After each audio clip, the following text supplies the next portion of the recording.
आज हम इस वीडियो के माध्यम से एक्सरसाइज 6.4 के 4 प्रॉब्लम को सॉल्व करेंगे। फिर अगले प्रॉब्लम को हम लोग दूसरे वीडियो में सॉल्व करेंगे। जैसा कि आप देख पा रहे हैं कि क्वेश्चन नंबर आपका यह 1, जिसमें कि दो ट्रायंगल दिया गया है, दोनों ट्रायंगल के एरिया का वैल्यू दिया गया है। इसके बाद एक साइड निकालना है आपको।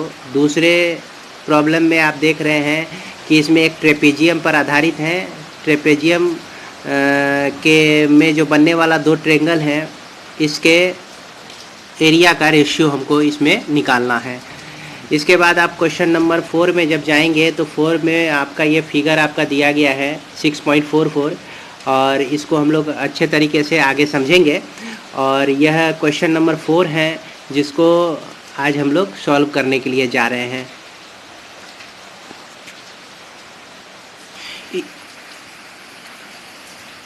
इस एक्सरसाइज को सॉल्व करने से पहले हम लोग को यह ज़रूर जान लेना है कि एरिया ऑफ सिमिलर ट्रायंगल से रिलेटेड थ्योरम क्या है, क्योंकि इसी थ्योरम के आधार पर सारे प्रॉब्लम का सॉल्यूशन हम लोग कर पाएंगे। तो इसको समझना बहुत ज़रूरी हो जाता है।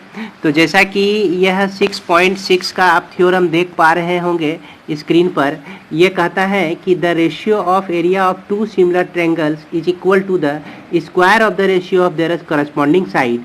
और इसको मैं आगे भी समझाऊंगा, और आप इस चीज़ को इस तरह। आइए इस थ्योरम का हिंदी स्टेटमेंट भी हम लोग देखते हैं। जैसा कि हिंदी इसका हम लोग देख पा रहे हैं कि दो समरूप त्रिभुजों के क्षेत्रफल का अनुपात इसकी संगत भुजाओं के अनुपात के वर्ग के बराबर होता है। यानी कि यह दोनों ट्रायंगल का जो एरिया है इसके करस्पॉन्डिंग साइड के एरिया के स्क्वायर के बराबर होता है, जिसको हम लोग आगे भी समझेंगे। और इसी के आधार पर हम आने वाला एक्सरसाइज 6.4 को हम सॉल्व करेंगे। तो आइए हम लोग अब सॉल्व करते हैं 6.4 के पहले 4 क्वेश्चन को, और इसको बढ़िया से समझने की बढ़िया कोशिश करते हैं। मैं आप लोगों से आग्रह करूंगा कि आप लोग नोटबुक और पेन ज़रूर लेके बैठें, ताकि इसे नोट करेंगे तो आपको बेहतर तरीके से समझ में आएगा। इसलिए चलिए अब सॉल्व करते हैं। थ्योरम 6.6 में क्या है कि दो ट्रायंगल है आपका, एक ट्रायंगल और यह दूसरा ट्रायंगल ABC, और दूसरा ट्रायंगल DEF। इस दोनों ट्रायंगल का जो एरिया है, एरिया ऑफ ट्रायंगल ABC और area of triangle DEF equal to होता है आपका AB square by DE square अब equal to BC square by EF square equal to AC square by DF square. अब इसका हम लोग स्टेटमेंट देखते हैं। The ratio of area of two similar triangle, the ratio of area of two similar triangle is equal to the ratio of square of the corresponding sides, there corresponding side के square का बराबर होता है। इसी को हम लोग हिंदी में इस तरह से कह सकते हैं, किसी दो समरूप त्रिभुज के क्षेत्रफल का अनुपात उसके संगत भुजाओं के वर्ग के अनुपात के बराबर होता है। तो यहाँ पर जो आप देख रहे हैं कि इसमें हम एरिया ऑफ ट्रायंगल ABC लिए हुए, DEF लिए हुए हैं। अगर आप AB को नीचे लिख दें और DE को ऊपर में लिख दें तो यह गलत हो जाएगा। कहने का मतलब कि अगर आप न्यूमरेटर में ट्रायंगल ABC लेते हैं तो निश्चित रूप से इसके साइड्स को न्यूमरेटर में ही लिखें। जिस ट्रायंगल का एरिया आप डिनोमिनेटर में लिए हैं उसी साइड को आप डिनोमिनेटर में लिखें। ये उसी तरह से गलत हो जाएगा जैसे कि आप अंदाजा लगाइए कि अगर हम 4/1 लिखें या 1/4 लिखें तो इसमें क्या अंतर होता है। तो निश्चित रूप से आप समझ ही गए होंगे कि कितना अंतर है।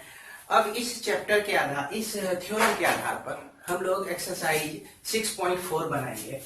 एक्सरसाइज 6.4 में सबसे पहला क्वेश्चन में आपका दिया गया है क्या कि इसमें आपका दो ट्रायंगल है।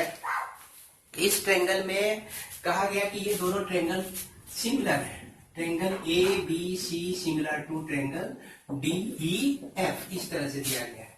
उसके बाद इस ट्रेंगल में area of ABC equal to दिया गया है आपका 64 centimetre square and area of DEF equal to दिया गया है 121 सेंटीमीटर स्क्वायर। इसके बाद हमें दी गई है EF इक्वल टू 15.4 और उसके बाद BC इक्वल टू निकालना है आपको, BC इक्वल टू व्हाट, ये वैल्यू हमको ज्ञात करना है। तो यहाँ हम फिर से इस प्रॉब्लम को सॉल्व करने से पहले फिर से एक बार पीछे ले जाएंगे। अगर आपका area of triangle ABC by area of triangle DEF है तो दिस इक्वल टू दिस, सिर्फ एक भी टर्म लेके आप दोनों को इक्वल कर सकते हैं, एक वैल्यू से भी इक्वल कर सकते हैं, या तो इसको इसके बराबर भी इक्वल कर सकते हैं, या तो इसको ये जो area of triangle ABC area DEF equal to आप AC square by DF square भी लिख सकते हैं। आपकी अपनी सुविधा के अनुसार हम ले सकते हैं, इस तीनों में से किसी के इक्वल कर सकते हैं हम लोग। तो यहाँ पर हम देखेंगे जो भी प्रॉब्लम बनाएंगे सभी प्रॉब्लम में इस तीनों को लिखने की जरूरत नहीं होगी, इसमें जिसकी जरूरत होगी हम उसको लिखेंगे। जैसा कि आप यहाँ पर देख पा रहे हैं इस प्रॉब्लम में ट्रायंगल ABC और DEF है। अगर इसका एरिया हम कंपेयर करें, का रेशियो निकालें, sorry, triangle ABC by area of triangle DEF को लिखें तो इसमें हम देख रहे हैं EF और BC का उपयोग हुआ है, EF और BC का उपयोग हुआ है। तो इसको हम ABC का साइड जो है BC है तो इसको BC स्क्वायर लिख सकते हैं और EF स्क्वायर इसको लिख सकते हैं। अब इसका वैल्यू हम सारे वैल्यू को रख देते हैं इसमें, क्योंकि आप देख रहे हैं ट्रायंगल ABC जिसका वैल्यू दिया गया है आपका 64 बाय DEF जिसका एरिया दिया गया है 121 इक्वल टू BC हमको याद करना है, यानी कि निकालना है। और उसके बाद EF का जो वैल्यू है वो हमको इसमें रख देना है। तो EF का वैल्यू हम यहाँ पे रख सकते हैं, यहाँ पे आप रख दीजिए 15.4 का होल स्क्वायर रख दीजिए, इस तरह से रख दीजिए। अब इसको हम लोग आगे बढ़ाते हैं। इसको यहाँ भी आप देख सकते हैं कि ये जो आपका टर्म है इस टर्म को लेफ्ट और राइट, लेफ्ट में ये है, राइट में ये है, हम चाहे तो इसको भी लेफ्ट में लिख सकते हैं, इसको राइट में लिख सकते हैं। तो यहाँ पर BC स्क्वायर बाय 15.4 का स्क्वायर लिखेंगे जो कि इक्वल हो जाएगा आपका 64 बाय 121। अब यह जो है BC बाय 15.4 का whole square equal to 64 by 121। इसके बाद BC by 15.4 equal to 64 by 121। अगर इधर का स्क्वायर आप ट्रांसफर करते हैं राइट साइड में तो यह आ जाता है स्क्वायर रूट। स्क्वायर रूट में हम लोग जान रहे हैं कि हमेशा वैल्यू जो होता है प्लस और माइनस में होता है, प्लस और यह माइनस में होता है, तो यह वैल्यू प्लस और माइनस में। तो प्लस और माइनस में वैल्यू रखते हुए भी हम इसमें प्लस में ही वैल्यू लेते हैं, वो इसलिए क्योंकि यहाँ ट्रायंगल के साइड का मेजरमेंट है। ट्रायंगल के साइड का मेजरमेंट हमेशा आपका पॉजिटिव में आता है, निगेटिव में नहीं आ सकता है। तो इसलिए हम इसको, इसका स्क्वायर रूट 8, इसका स्क्वायर रूट 11 और यह BC के डिनोमिनेटर में 15.4 है जो राइट साइड में जाके मल्टीप्लाई हो जाता है और यह आपका कैंसिल हो जाता है 1.4 टाइम्स में कैंसिल हो जाता है। अब इसको आप मल्टीप्लाई करते हैं तो 8 चौके 32 के 2, 8 3 11, 11.2 सेंटीमीटर इसका यह आंसर हो जाता है। BC का वैल्यू जो है हमारा 11.2 सेंटीमीटर प्राप्त हो जाता है। इस तरह से आगे हम लोग क्वेश्चन नंबर 2 को सॉल्व करेंगे। तो जैसा कि क्वेश्चन नंबर 2 को आप एनसीईआरटी बुक में देखिए और ये समझ में आता है क्या कि 2 में आपका ABCD एक ट्रेपेजियम दिया गया है। ट्रेपेजियम कहने का मतलब कि समलंब चतुर्भुज होता है और इसमें इसके डायगोनल का इंटरसेक्टिंग पॉइंट O है। इसके बाद इसमें AB इक्वल टू 2CD दिया गया है। तो इसका मतलब क्या हो गया कि ACD की लंबाई जितनी है उससे दुगुनी लंबाई AB की है, यानी कि AB जितनी लंबाई की है उससे आधा आपका CD है। तो इसमें आपको प्रूव करना है कि ये डायगोनल जब इंटरसेक्ट करती है तो हम देख रहे हैं कि दो ट्रायंगल यहाँ पर बनता है। एक ट्रायंगल आपका एओबी और दूसरा ट्रायंगल आपका सीओडी। तो इस दोनों ट्रायंगल के एरिया का रेशियो क्या होगा, इसको हमको निकालना है। तो बस इस दोनों ट्रायंगल की ही बात है और एरिया का रेशियो निकालना है। हालांकि थ्योरम में हम लोग पढ़े हुए हैं कि the ratio of area of two similar triangle, जब रेशियो और एरिया की बात आती है तो वहां सिमिलर ट्रायंगल होता है। तो निश्चित रूप से हमको एक टारगेट मिल जाता है कि इस दोनों ट्रायंगल को हम लोग को सिमिलर प्रूव करना है। तो अब चलिए आगे बढ़ते हैं, इसको सिमिलर प्रूव करते हैं। एओबी और सीओडी दोनों ट्रायंगल को ले लेते हैं। इस दोनों ट्रायंगल में हम क्या देख रहे हैं कि यहाँ पर आपका ये जो एंगल है, ये जो एंगल है, ये दोनों वर्टिकली अपोजिट एंगल है। अब वर्टिकली अपोजिट एंगल जो होते हैं वो आपस में इक्वल होते हैं, तो इसलिए हम यहाँ पे लिख सकते हैं vertically opposite angle, VOA means vertically opposite angle. ये दोनों एंगल जो है आपका इक्वल हो जाता है। इसके बाद जैसा कि ट्रेपेजियम का प्रॉपर्टी है, समलंब चतुर्भुज की प्रॉपर्टी है कि इस में a pair of opposite sides are parallel, तो इसमें A B parallel to CD आपका दिया गया है। तो निश्चित रूप से यह जो आपका लाइन है एक ट्रांसवर्सल की तरह काम करता है, यानी कि दो लाइन को एक ट्रांसवर्सल जब काटती है तो इसमें हम जान रहे हैं कि अल्टरनेट इंटीरियर एंगल जो है वो बराबर होता है और अल्टरनेट एक्सटीरियर एंगल भी बराबर होता है। तो यहाँ पर इंटीरियर एंगल बन रहा है तो इंटीरियर को लेते हैं। तो यहाँ पे निश्चित रूप से एंगल ये एंगल और ये एंगल, इस दोनों एंगल जो है आपका बराबर हो जाएगा, इक्वल हो जाएगा। तो हम इसको भी लिख सकते हैं BAO इक्वल टू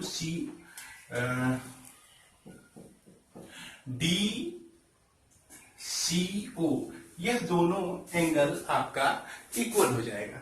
अब ये दोनों एंगल इक्वल हो जाएगा और हम यहां पर तक दिखाने में कामयाब हो गए कि इस दोनों ट्रायंगल का दो एंगल जो है आपस में इक्वल है।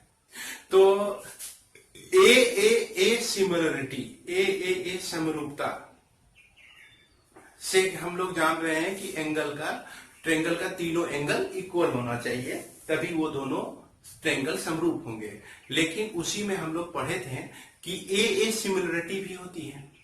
ए सिमिलरिटी इसलिए होती है कि अगर किसी दो ट्रायंगल का दो एंगल इक्वल हो तो निश्चित रूप से तीसरा एंगल भी इक्वल ही होगा। वो क्यों? क्योंकि दो एंगल पता है तो तीसरा एंगल निकालेंगे तो 180 में माइनस कर देंगे दोनों को। तो निश्चित रूप से दूसरे वाले में भी वही प्रक्रिया करेंगे तो दोनों का एंगल सेम निकलेगा। तो इसलिए हम यहाँ पर कह सकते हैं कि यह जो दोनों ट्रायंगल है आपका, दोनों ट्रायंगल सिमिलर हो जाता है इस क्राइटेरिया से, बाय ए क्राइटेरियन से सिमिलर हो जाता है। अब जब दोनों ट्रायंगल सिमिलर हो गया तो चलते हैं हम लोग थ्योरम 6.6 पर। 6.6 कहता है कि the ratio of area of two similar triangle is equal to the ratio of square of their corresponding side.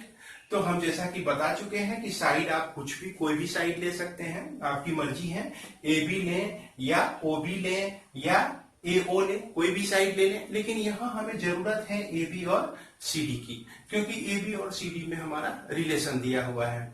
इसलिए हम इसको क्या करते हैं कि AB लिखते हैं AB square bye CD square. AB को रहने दिए, CD को जो है माफ करेंगे, AB को हम लिख सकते हैं 2 इंटू CD का होल स्क्वायर और CD को रहने देते हैं CD स्क्वायर। इस तरह से यह 4CD का स्क्वायर बाय CD का स्क्वायर, ये दोनों आपका कैंसिल हो गया, 4/1 आता है। इस तरह से हम देखते हैं कि दोनों का रेशियो जो है क्या आ गया आपका 4:1 आ गया। यही आपका आंसर हो जाएगा।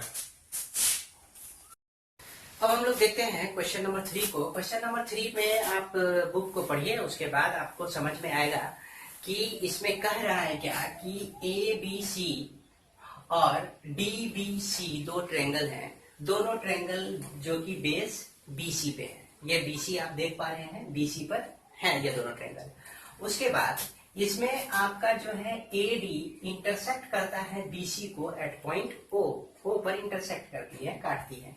तो हमको यहाँ पे प्रूफ करना है कि ट्रायंगल ABC जैसा कि फिगर में आप देख पा रहे हैं ABC और ट्रायंगल डीबीसी दोनों का रेशियो जो है वह AO बाय DO इसके बराबर है। तो इसको हम लोग प्रूफ करने के लिए इसमें कुछ कंस्ट्रक्शन करते हैं। ये कंस्ट्रक्शन क्या होता है कि यहाँ पर A से हम BC पर परपेंडिकुलर डालते हैं, लंब डालते हैं, और उसके बाद D से BC पर भी लंब डाल देते हैं। तो कंस्ट्रक्शन में हम लोग लिख देंगे, कंस्ट्रक्शन में ड्रॉ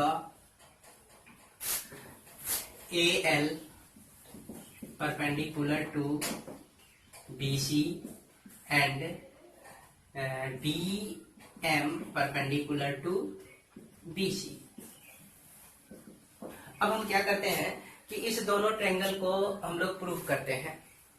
क्या प्रूफ करते हैं? सिमिलर दिखाने की कोशिश करते हैं। कौन कौन सा ट्रायंगल को? Triangle ALO, in triangle ALO and triangle DMO।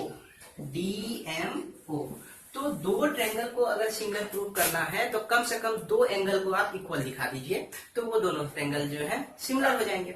तो यहाँ पर हम कोशिश करते हैं दो एंगल को इक्वल दिखाने के लिए। जैसा कि इस ट्रायंगल में आप देख रहे हैं यहाँ L पर 90 डिग्री का एंगल बन रहा है, और उसके बाद यह DMO में आप देख रहे हैं M पर 90 डिग्री का एंगल बन रहा है। तो निश्चित रूप से एक एंगल तो इक्वल हो गया। दूसरा आप देख सकते हैं यहाँ वर्टिकली अपोजिट एंगल है। ये एंगल और ये एंगल, ये दोनों वर्टिकली अपोजिट एंगल है। ये एंगल पहले वाले ट्रायंगल का है, ये एंगल दूसरे वाले ट्रायंगल का है, और दोनों वर्टिकली अपोजिट एंगल है, इसीलिए ये दोनों इक्वल है। तो इसको हम लिख देंगे कि angle ALO equal to angle DMO equal to 90 degree. यह दोनों एंगल जो है 90 डिग्री है। इसके बाद हम लोग देखें कि angle AOL equal to angle DOM, ये दोनों जो है वर्टिकली अपोजिट एंगल्स है। जब ये दोनों वर्टिकली अपोजिट एंगल है तो दो एंगल हमको मिल गया। दो एंगल मिलते ही हम दोनों को क्या कह सकते हैं, ये दोनों ट्रायंगल जो है आपका सिमिलर है। तो इसको लिख देते हैं फटाफट, triangle ALO similar to triangle DMO। किस क्राइटेरिया से? बाय AA सिमिलरिटी से हम इसको सिमिलर कर सकते हैं। जब ये दोनों ट्रायंगल सिमिलर हो गया तो निश्चित रूप से हम लोग यहाँ पर यह भी कह सकते हैं कि इसके साइड का रेशियो सेम होगा।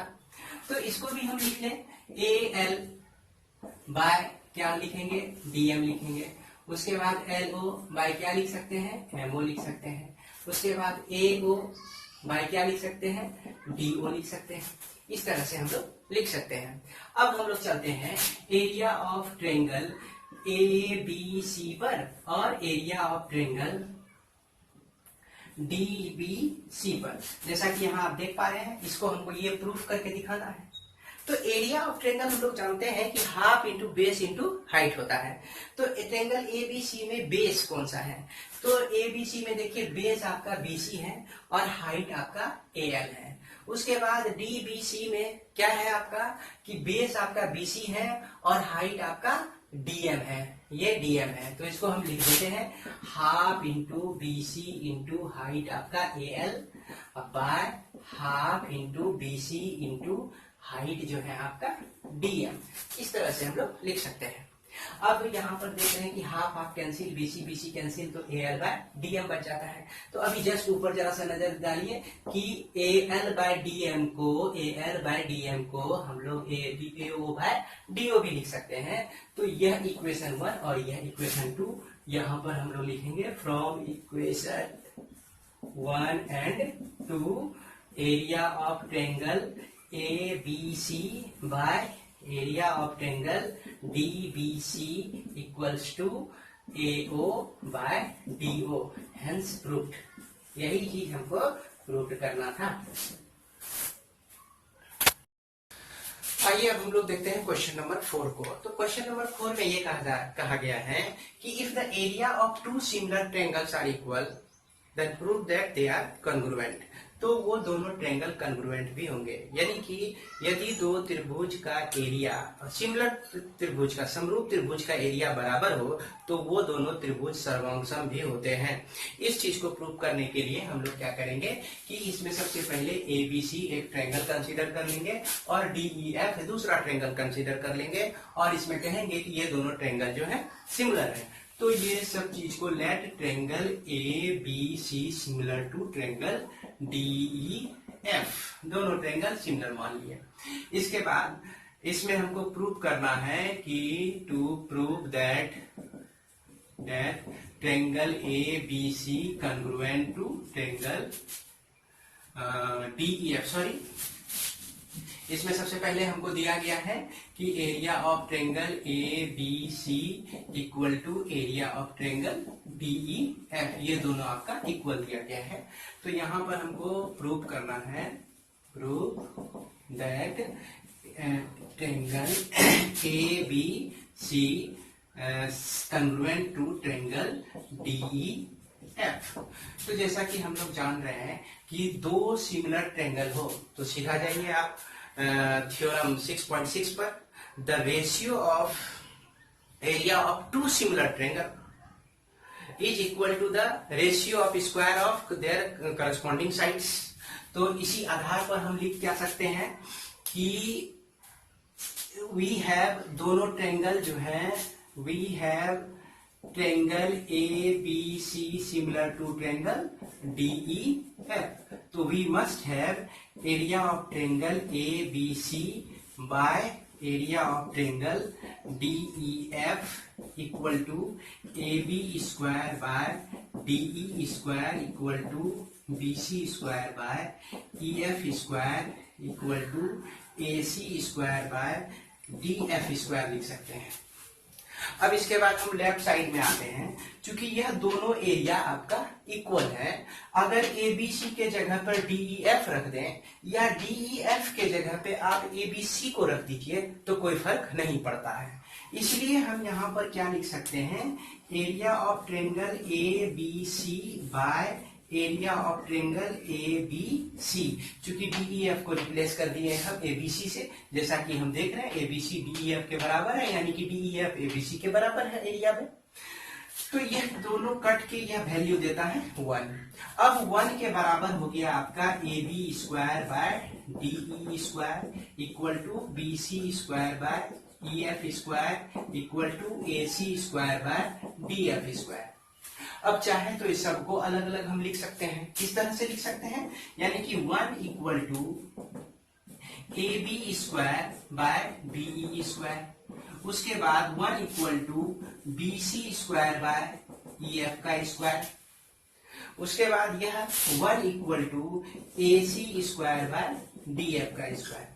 अब जरा सा इसको आप ध्यान से देखिए, इसको और हम क्या लिख सकते हैं, इसको जब हम लिखेंगे ये डिनोमिनेटर वाले टर्म को हम 1 से मल्टीप्लाई कर देते हैं, तो D E square by equal to A B square हो जाता है, यानी कि यह D E square equal to A B square, यानी कि D E equal to A B हो गया।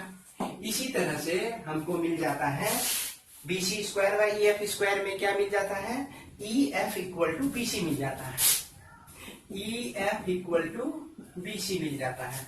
उसके बाद 1 equal to A C square by D F square, तो D F is equal to A C मिल जाता है, D F equal to A C मिल जाता है। तो हम यहाँ क्या देख रहे हैं कि here we observe that sides of all triangles are equal, so we can say that the both triangles are congruent by S S S similarity. तो therefore triangle ABC congruent to triangle DEF by SSS congruency. Hence proved. ये इस तरह से ये आपका prove हो जाता है।